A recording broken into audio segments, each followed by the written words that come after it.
ತಮಿಳುನಾಡು ಕೂಡ almost clear. TVK 109 ಸೀಟ್ಗಳೆಲ್ಲ ಮುನ್ನಡೆ, 118 magic number.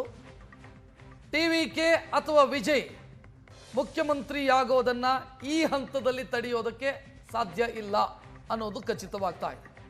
ಮೊದಲ ಪ್ರಯತ್ನದಲ್ಲೇ ಗೆದ್ದು ಮುಖ್ಯಮಂತ್ರಿಯಾಗೋದಿದೆಯಲ್ಲ, ಬಹುದೊಡ್ಡ ಸಾಧನೆ.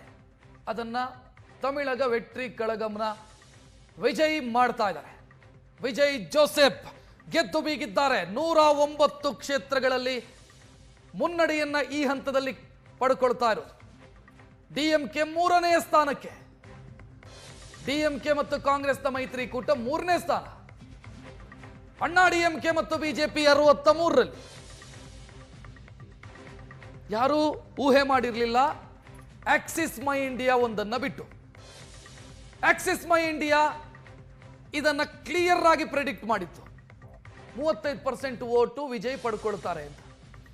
ಅಷ್ಟೇ ಪರ್ಸೆಂಟ್ ವೋಟನ್ನು ಈ ಹಂತದ ಡೀಟೇಲ್ನಲ್ಲಿ ನಾವು ಗಮನಿಸಿದ್ರೆ ಪಡ್ಕೊಂಡಿದ್ದಾರೆ ವಿಜಯ್. ವಿಜಯ್ ಸ್ಪರ್ಧೆ ಮಾಡಿದಾಗ ಎಲ್ಲರಲ್ಲೂ ಲೆಕ್ಕಾಚಾರ ಇದ್ದಿದ್ದು ಮತ್ತೊಬ್ಬ ಕಮಲ ಹಾಸನ್ ಆಗಬಹುದು ಅಷ್ಟೇ ವಿಜಯ್ ಅಂತ. ಬಟ್ ವಿಜಯ್ ಕಮಲ ಹಾಸನ್ ಆಗಲಿಲ್ಲ, MGR ಆದರು.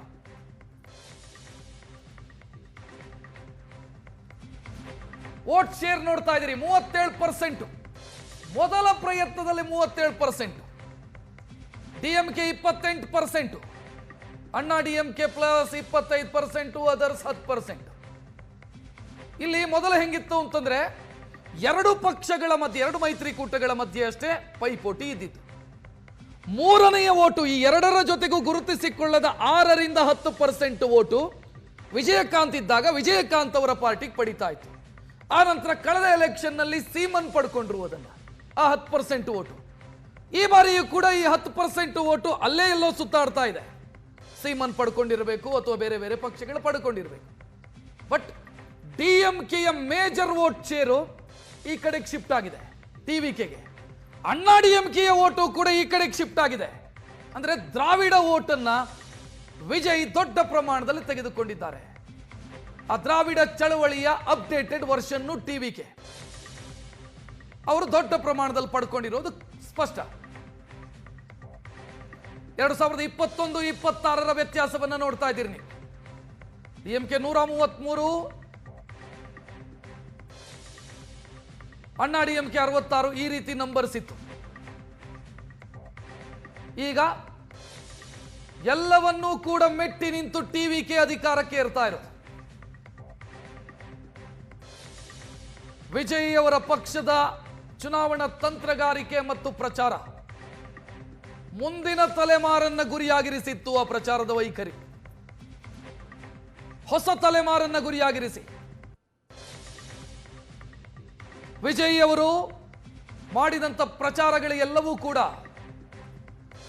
ಅವರು ಒಂದು ಭಾಷಣ ಮಾಡ್ತಾರೆ ತಮಿಳುನಾಡಲ್ಲಿ, ಪೈಪೋಟಿ ಇರೋದೇ ನಮಗಿಬ್ಬರಿಗೆ ಮಾತ್ರ ಅಂತ, ಡಿಎಂಕೆಗೂ ಮತ್ತು ಟಿವಿಕೆಗೆ ಮಾತ್ರ ಪೈಪೋಟಿ ಅಂತ. ಆಗ ಬಹಳ ಜನ ನಕ್ಕಿದ್ರು. ಸಾಧ್ಯನಾ? ಮೊದಲ ಅಟೆಂಪ್ಟ್ ಅಲ್ಲಿ ನಮಗೆ ಇಬ್ಬರಿಗೆ ಪೈಪೋಟಿ ಅಂತ ವಿಜಯ್ ಭಾಷಣ ಮಾಡ್ತಾರೆ. ಇದು ಸಾಧ್ಯನಾ? ವಿಜಯ್ಗೆ ಇನ್ನೂ ರಾಜಕಾರಣ ಅರ್ಥ ಆಗಿಲ್ಲ. ಬಟ್ ವಿಜಯ್ ಅವರ ಶಕ್ತಿ ಏನು ಅನ್ನೋದನ್ನ ಅವರು ಅರ್ಥ ಮಾಡಿಕೊಂಡಿರಲಿಲ್ಲ ಅನ್ನೋದು ಈಗ ಗೊತ್ತಾಗ್ತಾ ಇದೆ. ನಾನು ಸರ್ ಕೇಶವ ಪ್ರಸಾದ್ ಅವರನ್ನೇ ಮಾತನಾಡಿಸಬೇಕು. ಇದಕ್ಕೆ ನೀವು ಬಹಳ ಪ್ರಯತ್ನ ಮಾಡಿದ್ರಿ, ಆ ದ್ರಾವಿಡ ಪಕ್ಷಗಳ ಹೊರತಾದಂಥ ರಾಜಕಾರಣದ ಪ್ರಯತ್ನ ಮಾಡಿದ್ರಿ, ಬಟ್ ಯಾವುದೂ ವರ್ಕ್ ಆಗಲಿಲ್ಲ. ಮೊದಲ ಪ್ರಯತ್ನದಲ್ಲೇ ವಿಜಯ್ ಹೊಡೆದ್ಬಿಟ್ರು. ನೋಡಿ, ದ್ರಾವಿಡ ಪಕ್ಷಗಳ ಹೊರತಾಗಿ ನಾವು AIADMK ಜೊತೆಯಲ್ಲಿ ಈಗ ಅಲಯನ್ಸ್ನಲ್ಲಿ ಇದ್ದೀವಿ. ನಾವು ಹೇಳುವಂಥದ್ದು ಅದೇ ಮೇಜರ್ ಪಾರ್ಟ್ನರ್ ನಮಗೆ ತಮಿಳುನಾಡಿನಲ್ಲಿ. ಆ ತಮಿಳುನಾಡಿನಲ್ಲಿ ಆ ಪಾರ್ಟ್ನರ್ಶಿಪ್ ಇಟ್ಕೊಂಡೇ ನಾವು ಒಂದು ರಾಷ್ಟ್ರೀಯ ಪಕ್ಷವಾಗಿ ಆ ಚುನಾವಣೆಯನ್ನು ಎದುರಿಸುವಂಥ ನಿಟ್ಟಿನಲ್ಲಿ ಪ್ರಯತ್ನ ಮಾಡಿದ್ವಿ. ಆದರೆ ಟಿವಿಕೆ ಅವರು ಈಗ ಝೆನ್ ಆಲ್ಫಾ ಮತ್ತು ಝೆನ್ ಝಿ ಏನಿದೆಯೋ ಇವೆರಡರಲ್ಲೂ ಕೂಡ ಸಂಚಲನ ಉಂಟು ಮಾಡೋದ್ರಲ್ಲಿ ಯಶಸ್ವಿಯಾಗಿದ್ದಾರೆ. ಮತ್ತು ಅವ್ರಿಗಿದ್ದಂಥ ಸಿನಿಮಾದ ಹಿನ್ನೆಲೆ ಏನಿತ್ತೋ ಅದನ್ನೂ ಉಪಯೋಗಿಸ್ಕೊಂಡು ತಮ್ಮ ಎಲ್ಲ ಪ್ರಚಾರದ ತಂತ್ರಗಾರಿಕೆಯಿಂದ ಮೇಲ್ ಬಂದಿದ್ದಾರೆ. ಅದಕ್ಕೆ ಅವ್ರಿಗೆ ಅಭಿನಂದನೆಗಳು. ಆದರೆ ಮುಂಬರುವಂಥ ದಿನಗಳಲ್ಲಿ ಅವರನ್ನ ಹಗುರವಾಗಿ ನಾವಂತೂ ತಗೊಂಡಿರಲಿಲ್ಲ. ಅವರು ಏನಾದರೂ ಮಾಡಬಹುದು ಅಂತ ನಮಗಿತ್ತು. ಆದರೆ ಅವ್ರನ್ನ ತೀರಾ ಹಗುರವಾಗಿ ತಗೊಂಡು ಮುಖ್ಯಮಂತ್ರಿ ಆಫರ್ ಮಾಡಿದ್ರಿ ಎನ್ನುವಂತ ಸುದ್ದಿ ನೋಡಿ. ಆ ಸುದ್ದಿ ಮುಖ್ಯಮಂತ್ರಿ ಆಗ್ತಾ ಇದ್ದಾರೆ. ಆ ಸುದ್ದಿಗಳಿಗೆ ಯಾವುದೇ ರೀತಿಯಾದಂತಹ ಬೇಸ್ ಇಲ್ಲ. ಅದು ಒಂದು ಗಾಳಿ ಸುದ್ದಿ ಆಗಿತ್ತಷ್ಟೇ. ಯಾಕೆಂತ ಅದನ್ನು ಯಾರು ಮಾತನಾಡಿದ್ರು, ಯಾವ ಸಂದರ್ಭದಲ್ಲಿ ಮಾತನಾಡಿದ್ರು, ಎಲ್ಲಿ ಮಾತನಾಡಿದ್ರು ಅನ್ನೋದ್ರ ಬಗ್ಗೆ ಯಾವುದೇ ರೀತಿಯಾದಂಥ ದಾಖಲೆಗಳಿಲ್ಲ. ಹಾಗಾಗಿ ನಾನು ಹೇಳೋದೇನು ಅಂತಂದ್ರೆ DMK ಅವರು ದಾಖಲೆಗಳು ಬೇಕಿಲ್ಲ, ಆದರೆ ಅದಕ್ಕೊಂದು ನೆಲೆಗಟ್ಟು ಇಲ್ಲ. ಆದರೆ DMK ಅವರು ಹೇಗೆ ತಗೊಂಡಿದ್ರು ಅಂತಂದ್ರೆ ಎಲ್ಲಾ ಸ್ಪೋಕ್ಸ್ ಪರ್ಸನ್ ಮೊದಲು ಇಡೀ ದಾಳಿ ನಡೆಸಿದ್ರಿ, ಸಿನಿಮಾ ರಿಲೀಸ್ ಆಗಲಿಕ್ಕೆ ಬಿಡಲಿಲ್ಲ, ಸಿನಿಮಾ ರಿಲೀಸ್ ಆಗಲಿಲ್ಲ, ಸಿನಿಮಾ ರಿಲೀಸ್ ಆಗಲಿಕ್ಕೆ ನಾವೊಬ್ಬರೇ ಕಾರಣ ಅಲ್ಲ, ಆಮೇಲೆ ಮೈತ್ರಿ ಪ್ರಸ್ತಾಪ ಇಟ್ರಿ, ಮೈತ್ರಿ ಪ್ರಸ್ತಾಪ ಒಪ್ಪದೇ ಇದ್ದಾಗ ಸ್ವಲ್ಪ ಬಲವಂತ ಮಾಡಿದ್ರಿ ನೋಡಿ. ಬಟ್ ಈಸ್ ರೈಟ್, ಅವ್ರು ಇಂಡಿಪೆಂಡೆಂಟ್ ಆಗಿ ಸ್ಪರ್ಧಿಸಿದ್ರಿಂದ ಮೊದಲನೇ ಬಾರಿ ಅಧಿಕಾರ ಹಿಡಿಲಿಕ್ಕೆ ಹೊರಟಿದ್ದಾರೆ. 100ಕ್ಕೆ 100 ಅವ್ರಿಗೆ ಯಶಸ್ಸು ಸಿಕ್ಕಿದೆ, ಅದಕ್ಕೆ ಅಭಿನಂದನೆಗಳು, ಅದ್ರ ನಮ್ದೇನು ತಕರಾರಿಲ್ಲ. ಆದರೆ ನಾನು ಹೇಳುವಂಥದ್ದು DMK ಅವರನ್ನು ಯಾವ ಮಟ್ಟಕ್ಕೆ ಪರಿಗಣಿಸಿತ್ತು ಅಂತಂದ್ರೆ ಯಾವುದೇ ಸ್ಪೋಕ್ಸ್ ಪರ್ಸನ್ ಕೂಡ ಅವ್ರನ್ನ ತಗೊಳ್ತಾ ಇರಲಿಲ್ಲ, ಹೀಯಾಳಿಸ್ತಾ ಇದ್ರು. ಮತ್ತು ಇನ್ನೊಂದೇನು ಅಂತಂದ್ರೆ ಎಲ್ಲಾ ಕಡೆನೂ ಕೂಡ ಅವ್ರಿಗೆ ಪಕ್ಷದ ಕಾರ್ಯಕರ್ತರೇ ಇಲ್ಲ, ಮತ್ತೆ ಪಕ್ಷದ ಅಭ್ಯರ್ಥಿಗಳ ಹೆಸರು ಕೂಡ ಗೊತ್ತಿಲ್ಲ. ನಾವು ಇಷ್ಟು ಆರ್ಗನೈಸ್ಡ್ ಸಾಧ್ಯ ಆಗ್ಲಿಲ್ಲ. ನೀವು ಆಕ್ಚುಲಿ ಪೊಲಿಟಿಕಲಿ ಬಹಳ ಹವಾಮಾನ ತಜ್ಞರು ನೀವು BJP ಅವರು. ಬಟ್ ವಿಜಯ್ ಬರ್ತಾ ಇದ್ದಾರೆ ಅನ್ನೋದನ್ನ ಗೇಜೆ ಮಾಡ್ಲಿಕ್ಕೆ ಆಗಲಿಲ್ಲ. ನಾವು ವಿಜಯ್ ಅವರು ಬರ್ತಾರೆ, ಆದ್ರೆ ಈ ಪ್ರಮಾಣದಲ್ಲಿ ಬರ್ತಾರೆ ಅಂತ ನಿಮ್ಗೆ ಅಣ್ಣಾಮಲೈ ಹೇಳಿದ್ರು AIADMK is a most corrupt party, ಅದ್ರ ಜೊತೆ ಹೋಗಬೇಡಿ ಅಂತ. ಕೇಳಲಿಲ್ಲ ನೀವು ಅಣ್ಣಾಮಲೈ ಮಾತು. AIADMKಗೆ ತಂದೆ ಆದಂತ ಕೇಡರ್ ಇದೆ, ತಂದೆ ಆದಂತ ಬೇಸ್ ಇದೆ. ಮತ್ತೆ ಪಾರ್ಲಿಮೆಂಟರಿ ಚುನಾವಣೆಯಲ್ಲಿ ಏನಾಗಿತ್ತು ಅಂದ್ರೆ ಅಲ್ಲೇನಾದ್ರೂ BJP ಮತ್ತೆ AIADMK ಒಗ್ಗಟ್ಟಾಗಿ ಸ್ಪರ್ಧೆ ಮಾಡಿದ್ರೆ ಖಂಡಿತ ನಾವು ಅಲ್ಲೊಂದು 20 ಸೀಟ್ ಹೊಡೆದ್ಬಿಡ್ತಾ ಇದ್ವಿ. ಅದು ಕಾರಣ ಆಗಿದ್ರಿಂದ ನಾವು ಈ ಚುನಾವಣೆಯಲ್ಲಿ ನಾವೊಂದು ಪ್ರಯೋಗ ಮಾಡೋಣ ಅಂತ ಹೇಳಿ ಹೋಗಿದ್ದು. ಈ ಚುನಾವಣೆಯಲ್ಲಿ ನಾವು ಮಾಡಿದಂತ ಪ್ರಯತ್ನ ಇನ್ನೊಂದು ಬೇರೆ ರೀತಿಯಾದಂತ ಪರಿಣಾಮ. ಪ್ರಶಾಂತ್, ಕಮಲ್ ಹಾಸನ್ ಆಗಬಹುದು ಅನ್ನೋ ಲೆಕ್ಕ ಅವರನ್ನ ಅಂಡರ್ ಎಸ್ಟಿಮೇಟ್ ಮಾಡಲಾಗಿತ್ತು, MGR ಆಗಿಬಿಟ್ರು ಅಂತ ವಿಜಯ್. ನೋಡಿ, ರಾಜಕಾರಣ ಇರಲಿ ಬದುಕಿರಲಿ, ಯಾರು ಹೆಚ್ಚು ಪರಿಶ್ರಮ ಪಡ್ತಾರೆ, ಯಾರು ರಿಸ್ಕನ್ನು ತೆಗೆದುಕೊಂಡು ಹೋಗ್ತಾರೆ, ಅವನಿಗೆ ವಿಜಯದ ಜಯಮಾಲೆ ಸಿಗುತ್ತೆ.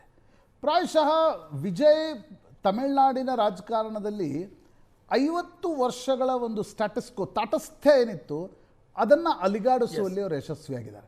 ಹಿಂದೆ ಅದನ್ನು MG ರಾಮಚಂದ್ರನ್ ಅಲುಗಾಡಿಸಿದ್ರು, ನಂತರ ಜಯಲಲಿತಾ DMKಯನ್ನು ಅಲುಗಾಡಿಸಿದ್ರು. ಈ ಬಾರಿ AIADMK ಮತ್ತು DMK ಎಸ್ಟಾಬ್ಲಿಷ್ಡ್ ಪಾರ್ಟಿಗಳನ್ನು ಹಿಂದಿಕ್ಕಿ ಈ ರೀತಿಯ ಸೀಟ್ಗಳನ್ನು ತೆಗೆದುಕೊಳ್ಳೋದು ಸುಲಭದ ಮಾತಲ್ಲ. ನಿಮಗೊಂದೇನೋ ಚಳುವಳಿಯ ಹಿನ್ನೆಲೆ ಇರುತ್ತೆ, ಕೇಡರ್ ಇರುತ್ತೆ, ಅದು ಮಾತು ಬೇರೆ. ವಿಜಯ್ಗೆ ಅಂಥದ್ದೇನೂ ಇರಲಿಲ್ಲ, ಈಸ್ ಅ ಫಿಲ್ಮ್ ಸ್ಟಾರ್. ಆದರೆ ಜೆನ್ಜಿ ಮಹಿಳೆಯರು ದೊಡ್ಡ ಪ್ರಮಾಣದಲ್ಲಿ ವೋಟ್ ನೀಡಿದ್ರಿಂದ ವಿಜಯ್ ಬಂದಿದ್ದಾರೆ.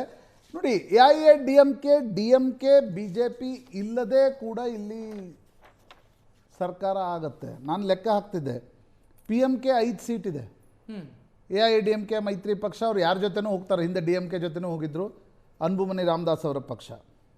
DMDK 1 ಸೀಟ್ ಇದೆ, CPI 3 ಸೀಟ್ ಇದೆ, CPM 1 ಸೀಟ್ ಇದೆ, IUML 2 ಸೀಟ್ ಇದೆ, ಕಾಂಗ್ರೆಸ್ 4 ಸೀಟ್ ಇವೆ. ಫೈನಲ್ ಈಗ 109 ಅಂದರೆ 9 ಸೀಟ್ಗಳು ಬೇಕು. 5 PMK DMK CPI IUML CPM ಬಂದರೆ BJP ಏತರ, ಕಾಂಗ್ರೆಸ್ ಏತರ, DMK ಏತರ, AIADMK ಏತರ ಸರ್ಕಾರ ಕೂಡ ರಚನೆ ಆಗಲಿಕ್ಕೆ ಅವಕಾಶ ಇದೆ. ಹಾಗಾಗಿ ವಿಜಯ್ಗೇನೀಗ AIADMK ಅಥವಾ DMKಯ ಬೆಂಬಲ ಅಗತ್ಯ ಇಲ್ಲ. ಸಣ್ಣ ಪಕ್ಷಗಳ ಬಾಹ್ಯ ಬೆಂಬಲದೊಡನೆ ಕೂಡ ಅವರು ಸರ್ಕಾರ ರಚಿಸ್ತಕ್ಕಂಥ ಸ್ಥಿತಿಯಲ್ಲಿದ್ದಾರೆ. ಆಶ್ಚರ್ಯ ಅಂದರೆ, ನಮ್ಮದು ತಪ್ಪನ್ನು ಒಪ್ಕೊಂಡು ನಾನು ಹೇಳ್ತೀನಿ, ಮಾಧ್ಯಮಗಳಾಗಿ ನಾವು ಕೂಡ ಅದನ್ನು ಗೇಜ್ ಮಾಡಲಿಕ್ಕೆ ಸಾಧ್ಯ ಆಗಲಿಲ್ಲ. ಅನ್ಲೆಸ್ ಆಕ್ಸೆಸ್ ಮೈ ಇಂಡಿಯಾ ಅದನ್ನು ಮೊದಲ ಬಾರಿ ಹೇಳುವವರೆಗೂ ಕೂಡ ಮೀಡಿಯಾಗಳು ಎಲ್ಲೂ ಕೂಡ ವಿಜಯ್ ಬರ್ತಾರೆ, ಈ ಪ್ರಮಾಣದ ಸೀಟ್ ಬರ್ತಾರೆ ಅಳಿಲಿಕ್ಕೆ ಸಾಧ್ಯ ಆಗಲಿಲ್ಲ. ಎರಡೂ ರಾಷ್ಟ್ರೀಯ ಪಕ್ಷಗಳು ಭಾಳ ಅಂದರೆ ಏನೋ ಒಂದು ಡೆಪ್ಯೂಟಿ ಚೀಫ್ ಮಿನಿಸ್ಟ್ರು ಒಂದು 20 ಸೀಟ್ ತೆಗೆದುಕೊಳ್ಬೋದು, ಸ್ಪಾಯ್ಲರ್ ಆಗ್ಬೋದು, ನಮ್ಮ ಜೊತೆಗೆ ಇಟ್ಕೊಳ್ಳೋಣ ಅಂತ BJP ಅವರು ಪ್ರಯತ್ನ ಪಟ್ಟರು, ಕಾಂಗ್ರೆಸ್ನವರು ಪ್ರಯತ್ನ ಪಟ್ಟರು. ಬಟ್ ವಿಜಯ್ ಪೊಲಿಟಿಕಲ್ ಸೆನ್ಸನ್ನು ನಾನು ಮೆಚ್ತೀನಿ. ಒಬ್ಬ ಚಿತ್ರನಟರಿಗೆ ಈ ಪೊಲಿಟಿಕಲ್ ಸೆನ್ಸ್ ಕಡಿಮೆ ಇರುತ್ತೆ. ನಾನು ಒಬ್ಬನೇ ಹೋದರೆ ನನಗೆ ಜಾಸ್ತಿ ಸೀಟ್ಗಳು ಬರ್ತವೆ, ನಾನು ಅಧಿಕಾರಕ್ಕೆ ಬರಬಹುದು ಅನ್ನೋದು ಅವರ ಆಗ ಅದೊಂದು ಆತ್ಮವಿಶ್ವಾಸ ಅಂತಿರೋ, ಹುಚ್ಚಂತಿರೋ. ಬಟ್ ಈಗ ಅವರು ಅಧಿಕಾರದ ಹತ್ರ ದಡಕ್ಕೆ ಬಂದು ತಲುಪುವಲ್ಲಿ ಯಶಸ್ವಿಯಾಗಿದೆ.